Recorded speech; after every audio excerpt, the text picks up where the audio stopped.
Last night, Donald Trump spoke with Sean Hannity, and there was this tremendous exchange which has the Democrats losing their minds. When asked if he would abuse his power to go after his enemies, Trump said, "Only on day one. After that, I'm not a dictator." However, Trump said he was going to, on day one, shut the border down and drill, baby, drill. And then after that, but Hannity was asking Trump, will you go after your enemies to get revenge? And Donald Trump kind of dodged the question, but I don't think it's necessarily fair to say that he dodged in just that Trump does what Trump does. I don't view it the same way. There are politicians who are asked a question and then they intentionally deflect. Trump just gets all excited and starts making jokes and laughing. That being said, Donald Trump did say that he would be a dictator on day one. Now, it's important because a few months ago, Rachel Maddow made the claim that Trump literally wants to kill her. Okay, let me say that. I say that again. Rachel Maddow said on national television that if Trump is elected, he will personally kill Rachel. That's what she said. I'm not kidding. She said Trump wants to put MSNBC on trial so that he can execute them. These people are the most insane people it's nuts. Last night we talked about this because Joe Biden basically said he wouldn't run if not for Trump. SCNR.com reporting, Biden said that because Trump is running, he's going to run, and he doesn't know if he would run if it weren't for Trump. The funny thing is, if Biden wasn't running, Trump's chances are a lot lower. A lot of polls show that Donald Trump up against any other candidate does poorly, but up against Joe Biden, he wins, which is incredible. I guess you can say that Joe Biden is some kind of Trump supporter who wants him to win or whatever. There's another funny video that's gone around quite a bit where people attack Taylor Swift. So Taylor Swift gets announced as like Times Person of the Year or whatever. And now people are showing this video, which they say shows she opposes Donald Trump. I just got to pause for a second and say, if you've seen the video clip, she says, if he doesn't win, at least I tried, or something to that effect. I believe I'm getting the quote correct. If he doesn't win, at least I tried. Yeah, that sounds like she's a Trump supporter. That doesn't sound like she's opposed to Trump. It's like, if he doesn't win, at least I tried. Tried to what? Help him win? If she said, if Trump wins, well, at least I tried. That would imply she was trying to stop the guy. But, whatever, man. Maybe she misspoke, but I'm like, I think we should take that quote for what it is, and everyone should just run just that quote. If he doesn't win, at least I tried. Taylor Swift comes out full swing in support of Donald Trump. I don't understand why it's on me to interpret her words in a different way than what she said. You know what I mean? And I'll say the same thing for Donald Trump. The left comes out and claims that any little old thing Trump says, this is a fundamental problem in the culture war. The right will interpret and translate for Democrats. Stop doing that. Use their words. It really is annoying. Joe Biden will come out and go, and then people will be like, we know what he was saying. He was trying to imply this. And it's like, no, just use his words. Right. So the media does this, too. But what we're seeing now is everybody knows Taylor Swift doesn't like Donald Trump, or at least that's the assumption. So when she said, quote, if he doesn't win, at least I tried, they're like, aha, she hates Trump. And I'm like, that statement implies she's trying to help him win, at least. So how about we just all can collectively say, young, white, blonde hair, blue-eyed woman from Tennessee supports Donald Trump. That's not even that shocking, especially considering she's a billionaire and she doesn't want to pay taxes. So don't come to me with that Taylor Swift doesn't like Donald Trump. Hey, it's her words. But anyway, I want to show you the clip here, the clip in question. Comrade Stump says everybody is going to jail on day one. Okay, well, let's play the clip. You can hear it from Trump's own mouth. Issue, though, because the media has been focused on this and attacking you. Under no circumstances. You are promising America tonight you would never abuse power as retribution against anybody. Except for day one. Except Look, for? He's going crazy. Except for day one. Meaning? I want to close the border and I want to drill. That's drill, not. That's drill. That's not. No, no. That's not retribution. I'm going to be. He keeps. We love this guy. He says, "You're not going to be a dictator, are you?" I said, "No. Other than day one, we're closing the border. and we're drilling. After that, I'm not a dictator. So that sounds to me like you're going back to the policies when you were president. That's all right, exactly an issue though. But Hannity should have followed up, because I'd love to hear it. If Donald Trump, look, man, I got to be honest. If Sean Hannity said, would you abuse power? Trump can be like, I'm not going to abuse power because I don't need to. I'm going to instruct my attorney general to immediately seek out criminal charges for the people who have committed crimes. That's not an abuse of power. That is the appropriate use of power, and that is upholding the law. That's what I'd love to hear. Well, let's roll, baby. Bannon, Patel say Trump dead serious about revenge on media. We're going to come after you. Oh, yeah. Ha! Let's roll, baby. I'll come back to the story after I play you this clip. Maddow, Trump wants MSNBC on trial so that he can execute us. Yo, dude, Rachel, I tell you this right now. If Donald Trump or anybody threatens to execute you, I will be standing alongside you in defense of your crackpottery, because you don't deserve to die. This is not a criminal offense. I'm not for the death penalty, okay? Let me play the clip for you.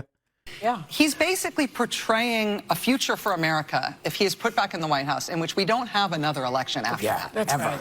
Because the elections are all rigged, that the democratic process can't be trusted, that Congress should just work for him, the Justice Department should just work for him. That's a strongman form of government. That's not what we have. He'd cancel the news, like the news are done. That he wants to put MSNBC on trial for treason so that he can execute us. I mean, this is... And he will put Rudy Giuliani on the Supreme Court. What is this? Where does this even come from?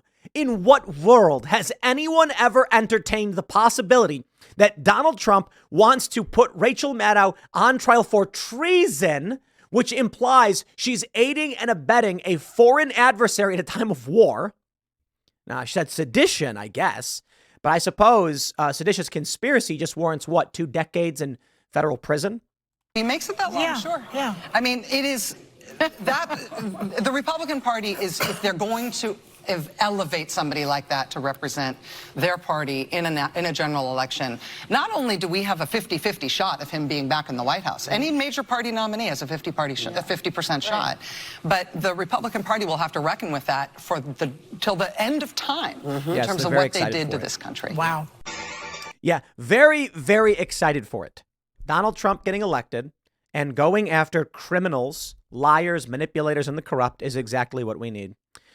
You know, look, man, we have a constitution.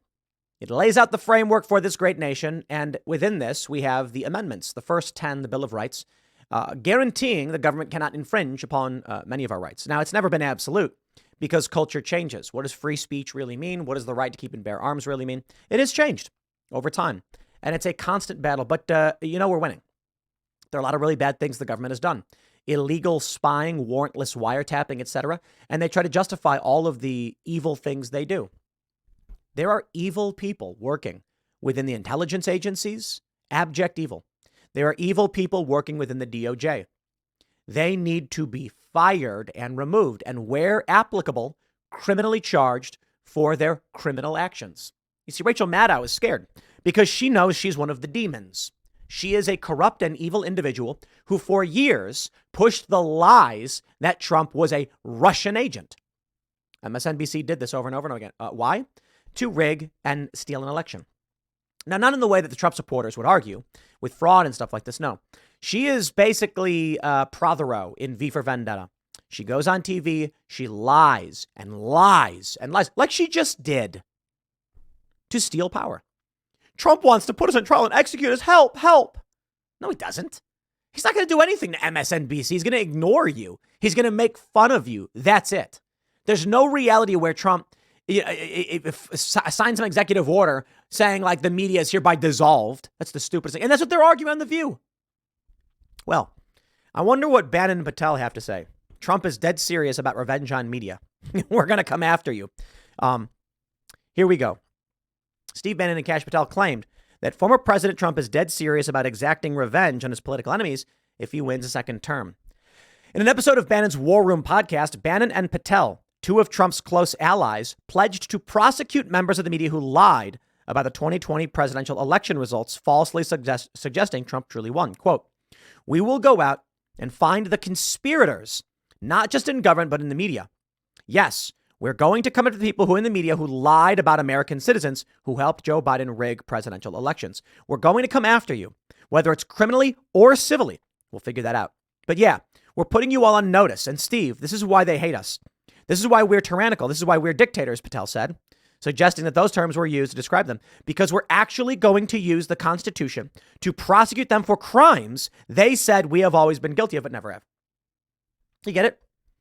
Kash Patel, Steve Bannon are not talking about, for no reason, going and arresting people. He's quite literally saying criminally or civilly, we're going to come after you. If you lied, guess what?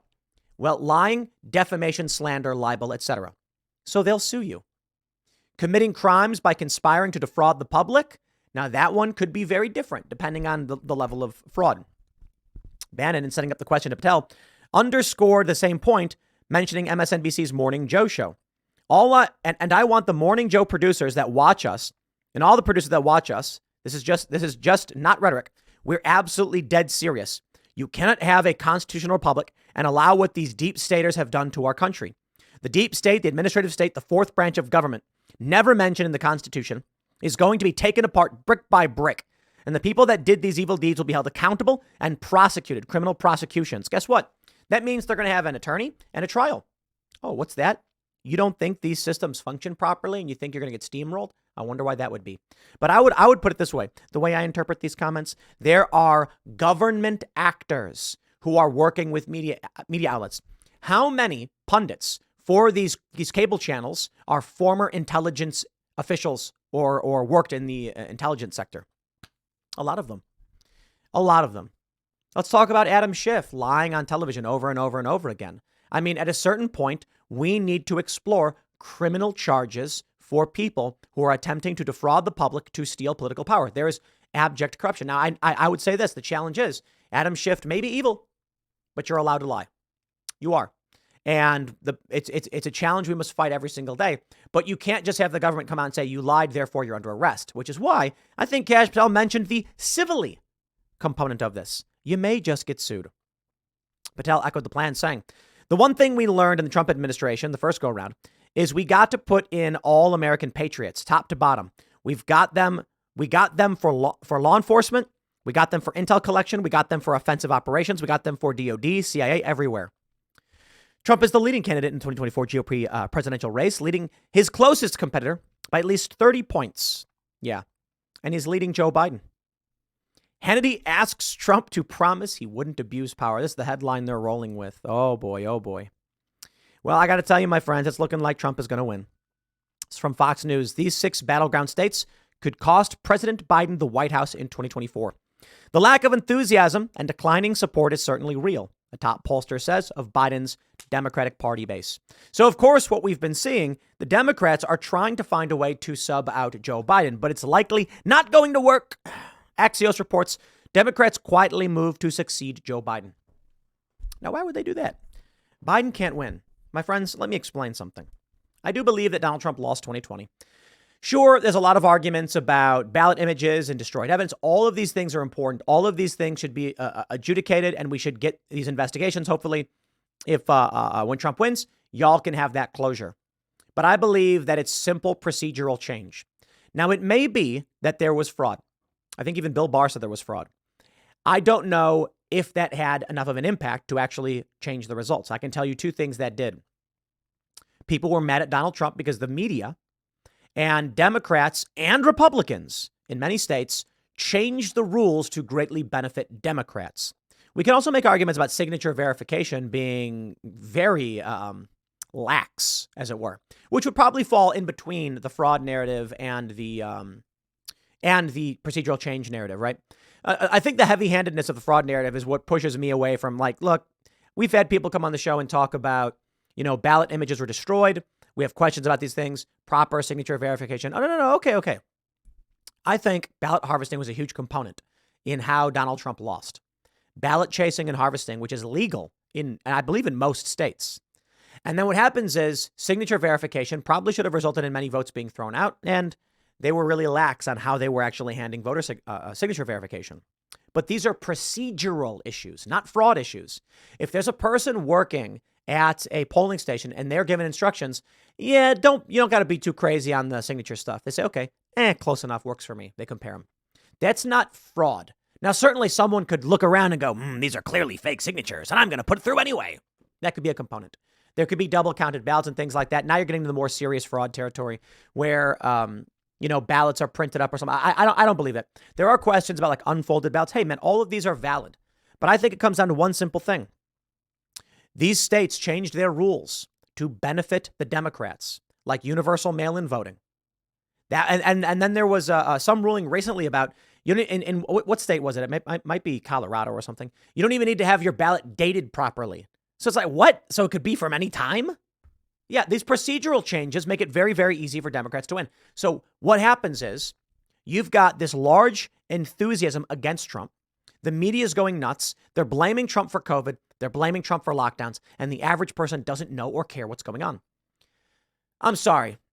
Occam's razor would suggest not some grand conspiracy where they pulled all this crazy stuff off. It would suggest, while there is coordinated effort, for sure, because it's an election, the reality is the ground game. They went to people's homes with universal mail-in voting, and they said, you hate Donald Trump too, right? And these people are like, yeah, I guess. I mean, everything sucks. The average person, or I would say the average swing voter, probably doesn't know, doesn't care about anything. The question for them is, at the time of signing that ballot, is life good or bad? So let me tell you why this is good news. Because right now, life ain't good. It's not. We can see stress in the economy. Donald Trump is not the president. And when Donald Trump was president for his first 3 years, things were pretty good until COVID hit. I don't blame him for COVID. I don't blame Joe Biden for COVID. I can criticize both of their actions. But now you've got people sitting here saying things suck and Joe Biden is president. Ain't nobody voting for Joe Biden. Ain't nobody inspired by him. And they got no way of really swapping this dude out. So Reuters says, I love this one. Democrats have no Biden backup plan for 2024 despite age concerns. So what's going to happen? Ain't nobody going to be voting for Joe Biden. Their Democrats are going to knock on a door and they're going to say, hey, vote for Joe. And they're like, why? Everything sucks. Well, don't vote for Trump. I'm not voting for anybody. One of the things I think we're seeing that's really helping Trump, especially in the polls, is that people don't want either of them. Trump's got a solid base and he's winning over a lot of voters. He really is. But the reason why, in my opinion, that a lot of people, the polls are shifting towards Trump is because a lot of people are outright saying they're not going to vote for Biden or Trump. It's not that Trump is gaining substantially. It's that Biden is losing substantially. With RFK added to the mix, yeah, Biden's done. Young people even saying they're more likely to vote for Trump now, at least in some polls. It's a mixed bag. We had some polls in early November and end of October suggesting young people were swinging towards Trump. We're getting some new polls coming out showing that it's actually going towards Biden. But these are different pollsters, so we shall see. But I got to tell you, man, I do think they've got to find a way to get Biden out of there. Now, Donald Trump speaking to Hannity said, Gavin Newsom, he's slick, but he doesn't have the facts. So we'll see. You put Newsom up against Trump. Yeah, Newsom has a better chance than Joe Biden, but let's be real. Newsom does not have the opportunity to build a narrative like Trump does. Trump has a story arc. It's Carl Benjamin who told me this first. Trump has to be the nominee and he has to win because his story isn't over. And I'm like, are we in some kind of simulation where it's all just the Trump show and we're all sitting here just going along with whatever it is that Trump's story is supposed to be? Perhaps. But yeah, Trump's story isn't done. We have not seen the completion of the arc. That is the Trump narrative. Gavin Newsom has no capability to build that narrative. And this is what creates that X factor. Joe Biden has nothing. He's an amorphous blob that just represents no Trump. And the reason he gets elected in 2020 is because people were voting against Trump. That's it. I think you need to understand when everyone's like, there's no way Joe Biden got 85 million votes or whatever. I'm like, sure he did. But you got to understand, they're not really votes for Biden. Nobody, like 20% of the people probably voted for Biden. The rest were just like, who's not Trump? Democrat. I think one thing we should do is remove party affiliation from ballots. Explain to me why we put party affiliation on ballots in the first place. Seriously, I mean it. Like, comment, let me know. Because I think if you don't know who you're voting for, you shouldn't vote for them. I don't care what party they're a part of. There was a transgender anarchist Satanist who ran as a Republican and actually won the primary. And this is up in New Hampshire. And it was hilarious. And I applaud this. The individual was like, well, it's your fault for just checking a party affiliation. Yes. Transgender anarchist Satanist. And they voted for this person because they was like, don't care. I'm going to check the R box. I say we get rid of DNR, NL, and whatever off all the ballots. And when you look to vote, you got to know who you're voting for. You know why? I think if that was the case, people would actually be voting for who they thought should win. And other people would vote randomly. That's it. Be random. Some might argue then whoever's on top would win because people will just vote for the first person. Okay. The ballots can randomly align the names. The names can be just spattered randomly. I think this would result in Republicans winning almost the entire forever because Democrat voters don't know anything. And it's the ballot harvesting where they're like, fill this out and vote for this person. Now, they could certainly do that still. But a lot of this stuff is vote Democrat, vote Democrat. Imagine if they had to refine their message and say, vote for John Doe, Jane Doe, Jack Doe in every different district. Here's your candidate for president. What if someone's looking and they're like, Donald Trump, he's famous. I think party affiliation should be removed. And then we'll see how people actually want to vote. Because the average person would probably vote for a random name. And conservatives and Republicans would probably vote for a candidate they liked. In fact, this would also increase the libertarian vote because the best bet for libertarians is that the average person is going to vote at random. Libertarians will vote libertarian, conservatives will vote conservative, and Democrats will vote random because they only know to vote for Democrats. To be fair, Republicans do this too, but to a lesser degree.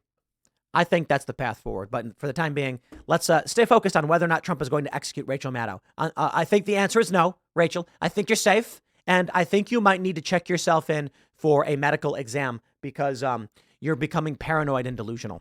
I'll leave it there. Next segment's coming up at 1 p.m. on this channel. Thanks for hanging out, and I'll see you all then.